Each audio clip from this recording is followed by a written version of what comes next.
नमस्कार दोस्तों, कैसे हैं आप सब। मैं रानी मिश्रा आज आपके साथ फिर जुड़ गई हूँ। आज मैं आपको एक ऐसी कहानी बताने जा रही हूँ कि आप ईश्वर को कितनी सरलता और सहजता से पा सकते हैं।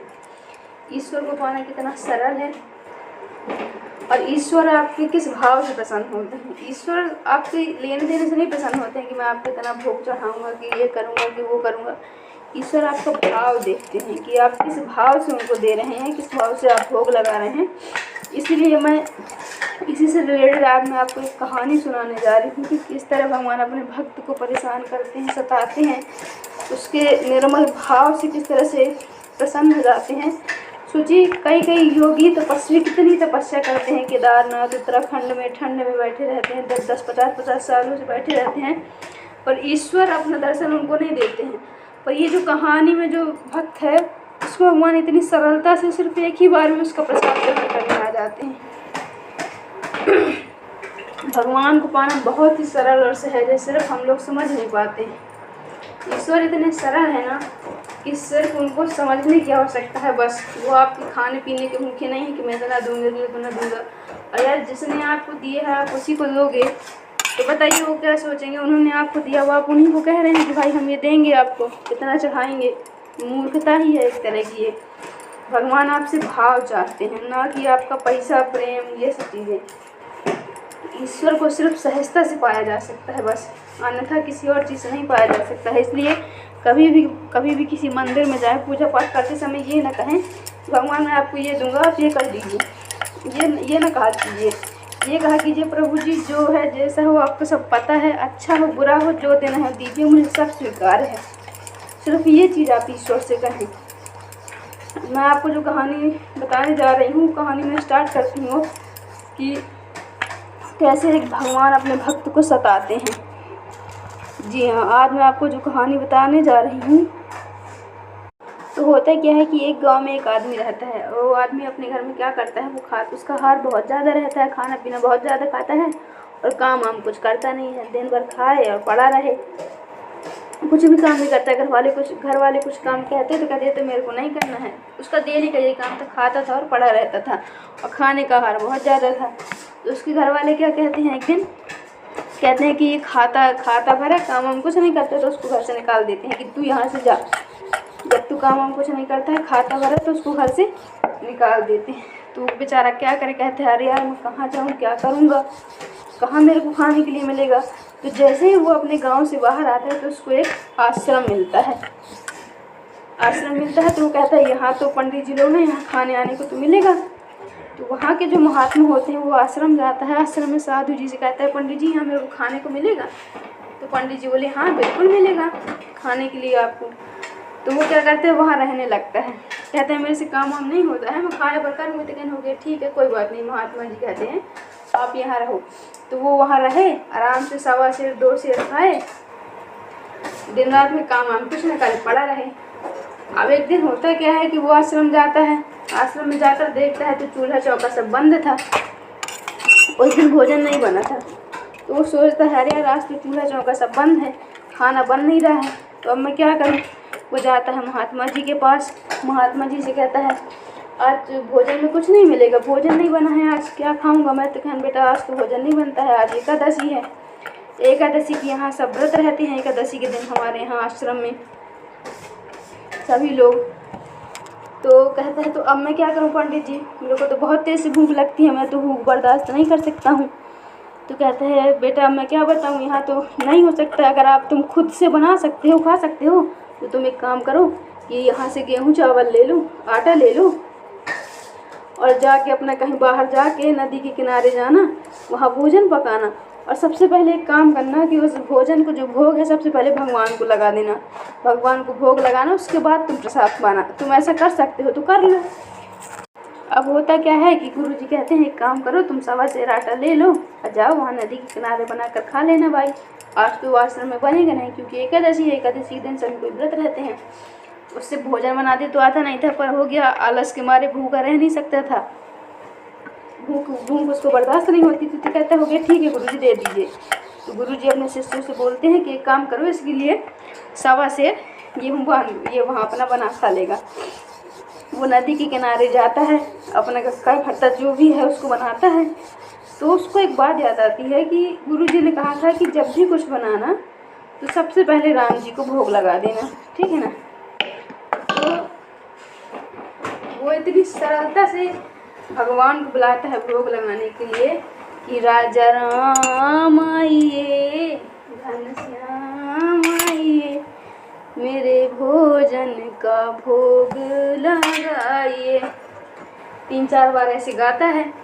तो ऊपर वैकुंठ लोक में शेष सैया में पड़े हुए विष्णु भगवान मुस्कुराते हैं। लक्ष्मी जी पूछती हैं, प्रभु आप मुस्कुरा क्यों रहे हैं इतना? तो बोलते हैं कि एक भक्त मेरे को बड़े भाव से बुला रहा है, बड़े दयालुता से बुला रहा है। तो कहते हैं तो क्या करना है? तो राम जी क्या करते हैं, उसने सिर्फ किसको बुलाया था कि राजा राम आइए। तो राम जी इस बार क्या करते हैं, सीता जी को साथ में लेकर जाते हैं। सीता जी को साथ में लेकर जाते हैं तो वो क्या सोचता है, भक्त सोचता है कि अरे यार मैंने तो सिर्फ राम जी को बुलाया था, मैंने राम जी के लिए ही भोग बनाया था, ये तो साथ में सीता जी को भी ले आए, अब क्या होगा? तो कहता हो गया ठीक है, इस बार दे देता हूँ सीता जी को, इस बार मैं ही कम खा लूँगा। पर भगवान जी से कहता है, भगवान जी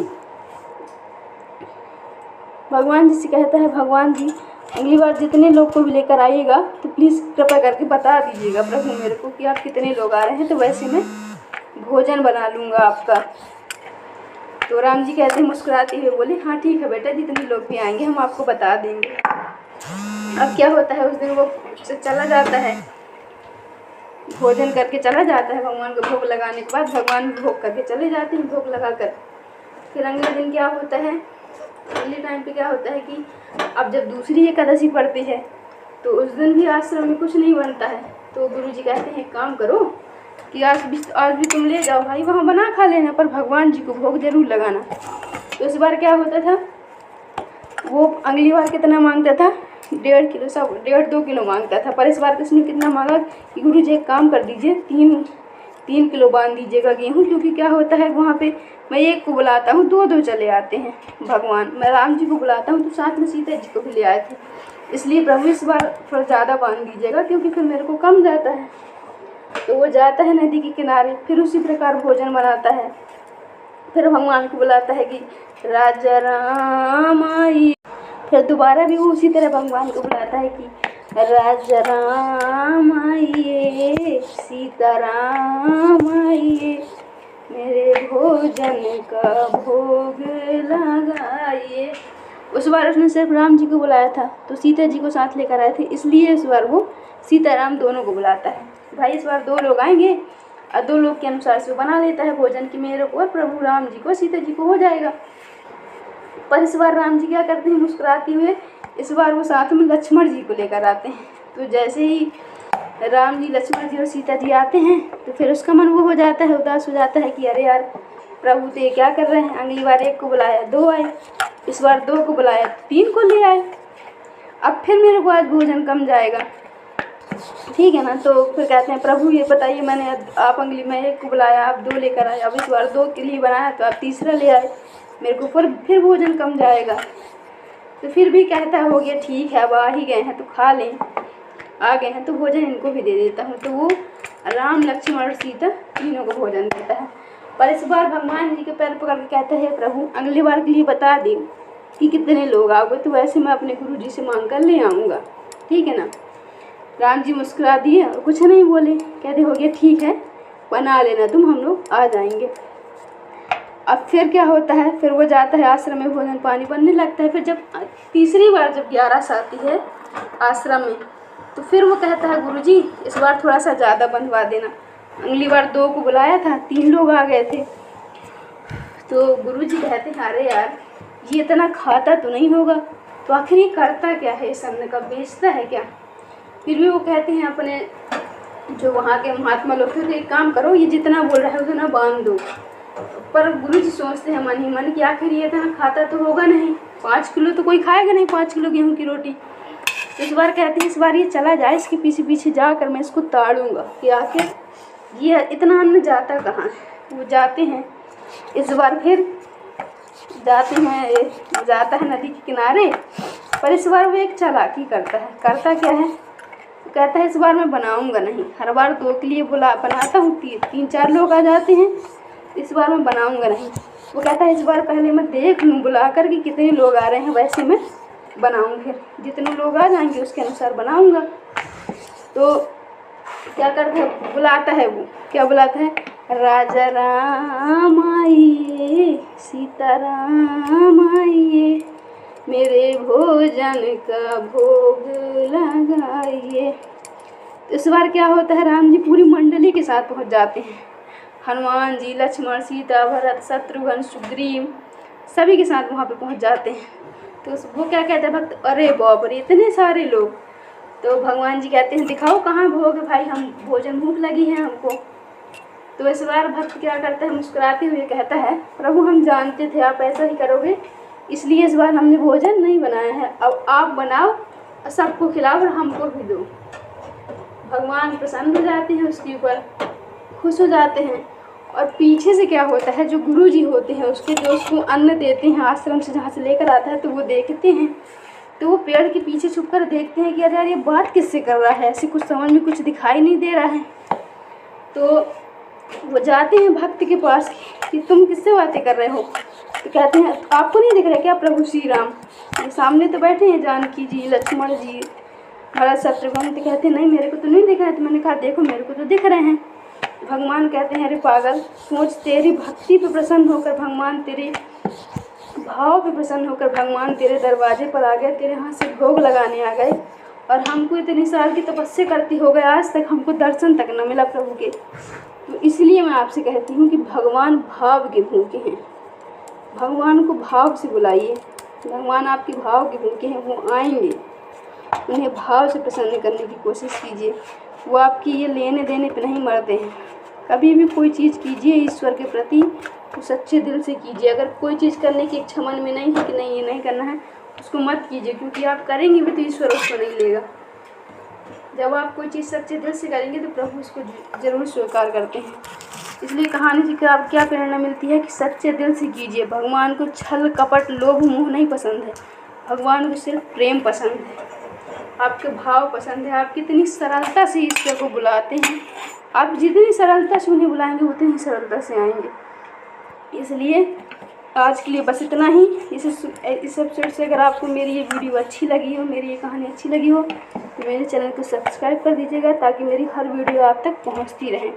अगले एपिसोड में मैं आपको बताऊंगी कि भगवान को किस तरह से भोग लगाया जाता है, उसको सही तरीका क्या है। हम गलत तरीक़ों से भोग लगाते हैं, भगवान स्वीकार नहीं करता है। मैं अगले एपिसोड में आपको बताऊंगी कि भगवान को भोग किस तरीके से लगाया जाता है, किस तरीके से लगाना चाहिए। अगर आपको मेरा चैनल अच्छा लगे, मेरी वीडियो अच्छी लगी हो, मेरे चैनल को सब्सक्राइब कर दीजिएगा। राधे राधे, जय श्री कृष्ण, हर हर महादेव। आज के लिए बस इतना ही। मैं रानू मिश्रा आपसे विदा लेती हूँ। राधे राधे।